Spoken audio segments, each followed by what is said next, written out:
Exfoliation is the simplest activity you can do for your skin, and yet it can be transformative in so many ways.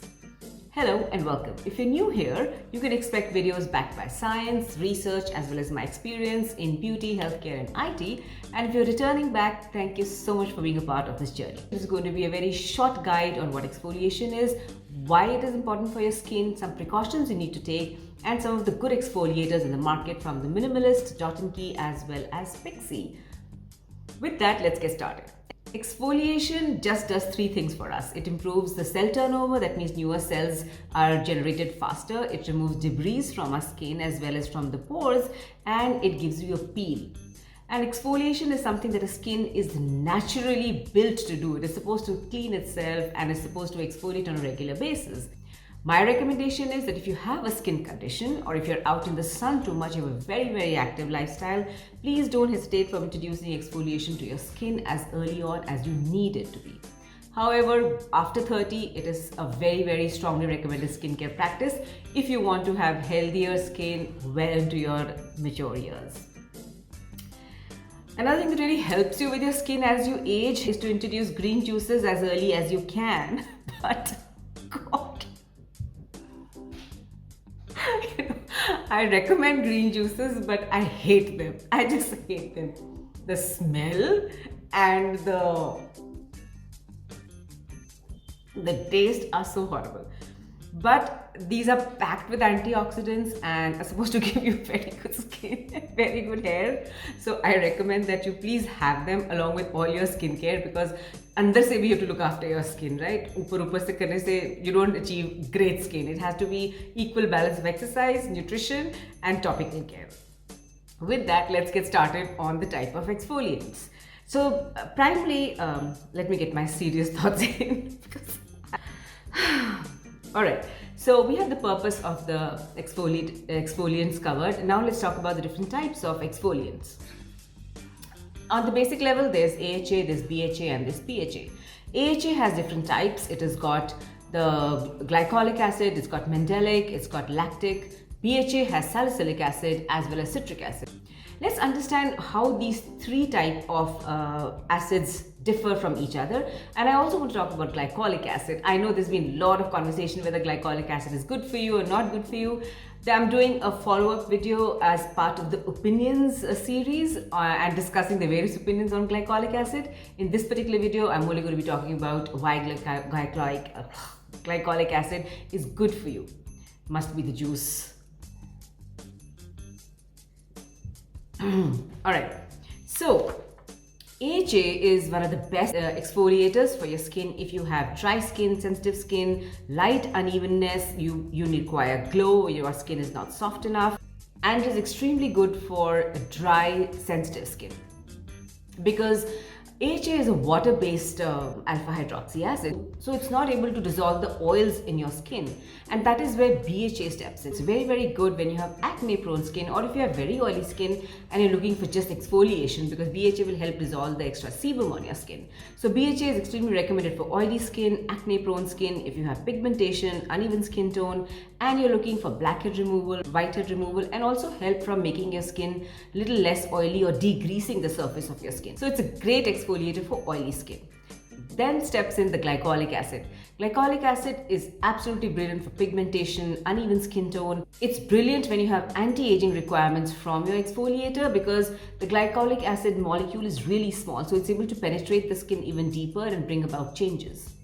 Then you have the PHA. PHA is a little unknown, not so much researched as an acid. It's still new in the skincare market. However, it is very good when you have very sensitive skin, or if you have skin situations like rosacea, you have eczema, and if you have very dry and very sensitive skin. Irrespective of whichever exfoliant you're going to use, there is still precautions that's required for all exfoliators. So it's very important to start them off very gently if you're new to the routine, and then see how your skin reacts to it. You're looking out for reactions like inflammation, sensitivity, or your skin breaking out, too much of redness, or if your skin gets irritated a lot, it gets very dry and very itchy. Such signs means that you should immediately stop your exfoliator and give it another 2 weeks for your skin to recover before you introduce the product to it. It's important that you make sure you're using your sunscreen very regularly and you're always using your exfoliators in the nighttime routine. And lastly, the moisturizer. Don't forget the moisturizer, because exfoliator always helps getting the fresh new skin cells onto the surface, and these baby skin cells require all the help that they can. When exfoliation is done too much or done too harshly, it can make your skin very vulnerable and very prone to pigmentation, which is caused with UV damage. Exfoliators also come in different presentation in skincare. At their mildest, they come in toners where the exfoliator would be at about 8 to 10% and not more than that, and so therefore you can use them practically every single day. When they're in a cream format, the percentages go a little higher to about 10 to 12%, and they're again advised only as a night treatment. As masks, the exfoliators are the highest percentage. You can expect your mask to have the exfoliator to at least at between 25% to 32%. So once you start using these masks, again in the morning routine, don't forget to use the vitamin C and don't forget to use the sunscreen, both of which help you fight the UV damage. The exfoliators from the Minimalist are three. There's one, the AHA, BHA and the BHA Exfoliator mask, which is recommended once a week. This is quite like the AHA, BHA from the Ordinary, just a little more gentler than what the Ordinary was. Then there's the salicylic acid, which is brilliant when you have acne issues or if you have whiteheads and blackheads. You could start by introducing it twice a week and see how your skin reacts, and work it up to about 3 times a week or 4 times a week, really depending on your skin type. If you have a lot of acne breakout, then the recommendation is that you use it more frequently, so let's say about 4 to 5 times a week. But if the acne has settled down and you're in a maintenance mode, then twice a week is really good enough. If you're even looking at degreasing your skin, it is something you could use even thrice a week because it really helps. Then they have the lactic peel, which is again recommended once a week. Lactic peel is great for sensitive skin or skin which is very dry because it's a very gentle peel. If you're looking at just a peel, the oilier skins is better recommended that you go for salicylic, but if you have dry sensitive skin, then go for the lactic peel.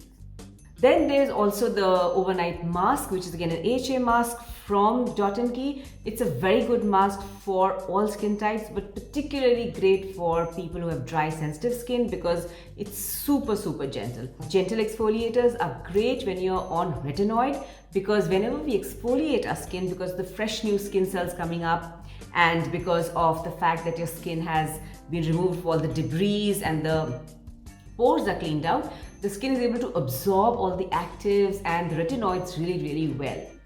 On that note, please don't forget to have your green juice. Enjoy the misery with me.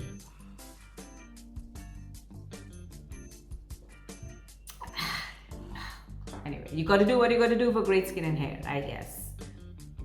The mask goes in very beautifully. You just require a little bit of it, and it goes on beautifully onto your skin and gets absorbed very well. And if you feel your skin is very dry and you want to lock it in with a moisturizer, you can do it. And of course, the Pixi Overnight Glow Serum. This product has got legions of followers. It's got glycolic acid and it also has retinol palmitate, and that is why I absolutely love this product. I love it because the way it goes in, and it's absolutely brilliant. And don't be worried to introduce exfoliators in your skin if you are a teenager but you have acne issue, or if you're somebody who's an athlete and is spending a lot of time outside. You would be much better placed with an exfoliator, a gentle exfoliator in your skincare, than to have no exfoliator, because in the Indian skincare I find this coming back over and over again, but I'm too young, I'm still 18, I'm under 18, should I be using skincare or not? It's like saying that if you have diabetes when you're 16, will you not take a diabetes protocol for skin? Teenagers suffer from juvenile diabetes. Doesn't mean because they're young that they're not going to take the medicines. It's the same thing with skin diseases. When you have accelerated acne, when you have a lot of pigmentation which could be hormonal, it is so very important to introduce skincare at the right time. Look at it as medicine. There's a very fine line in being over-aggressive with your skincare and being responsible with your skincare. My hope is that you understand that anything that is good for you has to be enjoyed responsibly, whether it is skincare or whether it is this. You hate it, but still got to drink it because it's good for you. Let me know what other questions you have till I hear back from you or till I shoot my next video. I'm drunk on green juice, so be good to your skin and be good to your hair, I guess.